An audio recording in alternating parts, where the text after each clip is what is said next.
Hello, friends. Welcome to a new episode of the Piano Pod. And this one is a little different because it comes straight from our very first live event, the Piano Pod Live in Concert, which took place and was recorded on October 4th, 2025 at Stiefel Hall at the New School in collaboration with Manus Prep. This project had been cooking for over a year, and it finally happened. For me, it was truly a dream come true, a moment where I could bring together all parts of my background in piano, education, and journalism broadcasting. Those live hosting chops had to be dusted off, but after years of producing this show, I felt completely at home on stage again. And oh boy, so many people showed up. The hall was full of energy with artists, educators, students, and longtime listeners coming together to celebrate creativity and connection through music and conversation. A huge thank you to Manus Prep and their director, Caroline Sonnet Asser, for their partnership and generosity in making this collaboration possible. And now, please enjoy this special episode, the Piano Pod Live in Concert, a bold new chapter in classical music.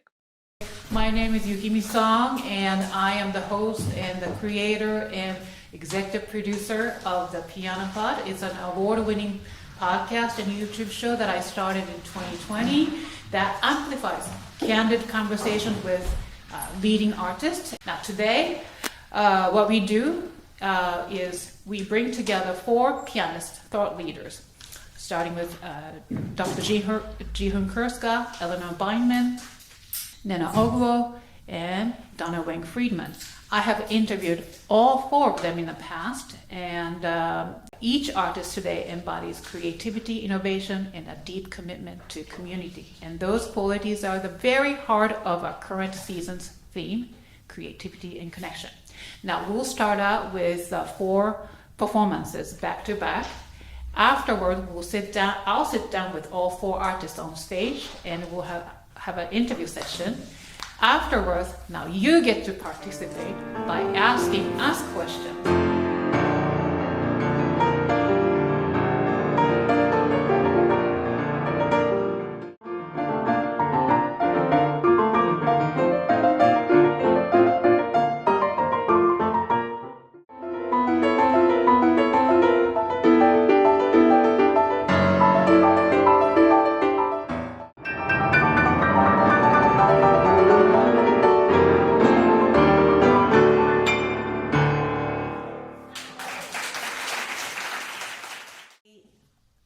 Also noticed something else in cities like Newark, which is that there's actually a lot of money going in for scholarship programs and building, state-of-the-art concert venues, which is all very, very, very important. However, programs like that only reaches the top 1%. So I wanted to start something different, something that addresses the 99%. And so after working in electrical engineering for 20 years, I changed paths and started a nonprofit, Keys to Success. So every single day putting this together was, like a roller coaster of emotions. And finally, it was screening at NYU for the world premiere. And I told my husband, I said, I'm pulling it. I'm not going to have it shown today because I'm not a filmmaker. And why would I think anybody would want to see a film about my family, And my husband said to me, he said, this may be your first film, but you've been telling stories all your life through music. And that's what you do. And everyone has a story, and you need to share this tonight, and you can't back out. I am very proud of this little film because since then it's won 46 film awards and film festivals worldwide. People play, and she said, I just can't find a transcription that I like. They're either too hard or they're too easy or I don't like them. So I looked and I didn't find anything either, and I did a little 2-hour thing, and then I played that, and it was really satisfying to play. And that really gave me an understanding that what was missing in the repertoire, and especially transcriptions, is our ideas about transcriptions are that they're either virtuosic, thereby only playable by 1% of the piano elite, basically, who usually make them for themselves, or they're too simple and they're missing the essence of the work, or they're, quote unquote, cheesy. Our mission is to change how people experience classical music. We want to make classical music more accessible to as many people as possible. And because I'm a Black person, I want Black people to show up in concert spaces. And but that doesn't mean I only want Black people to show up in concert spaces. But I'm keenly aware of the fact that I spent my whole life being the only Black person in a classical music hall, and the only Black people in the audience were my relatives. But what I find is that when you grow up listening to classical music radio stations, they're very much like, this is the most wonderful music in the world, and great music, everybody loves great music. And I'm like, yeah, no, not all classical music is actually music that everybody loves. Some music is really clearly visceral, and everyone does respond to it.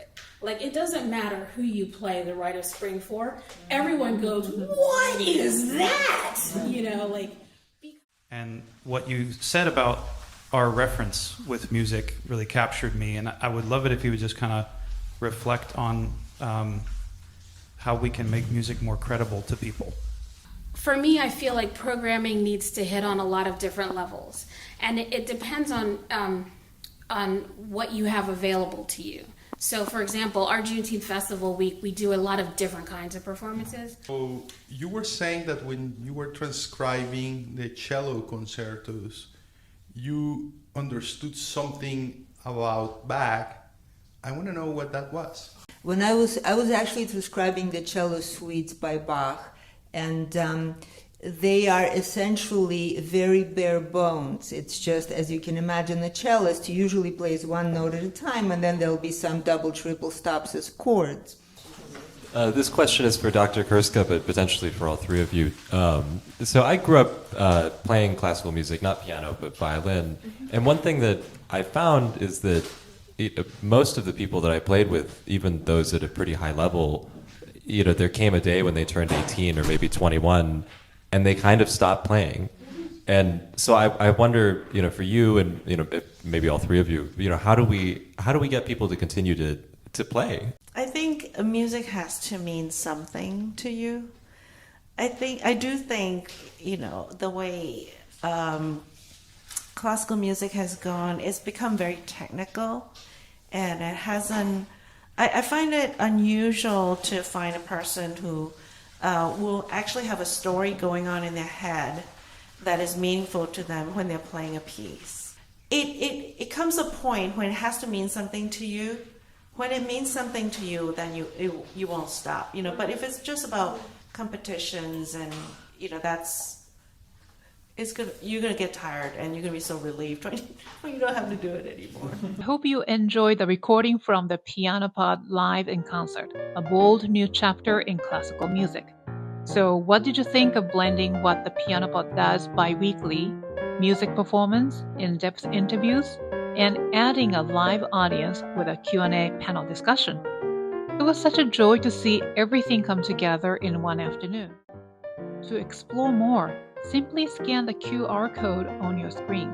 It will take you to the live event tab at thepianopod.com, where you will find each guest's story and bio.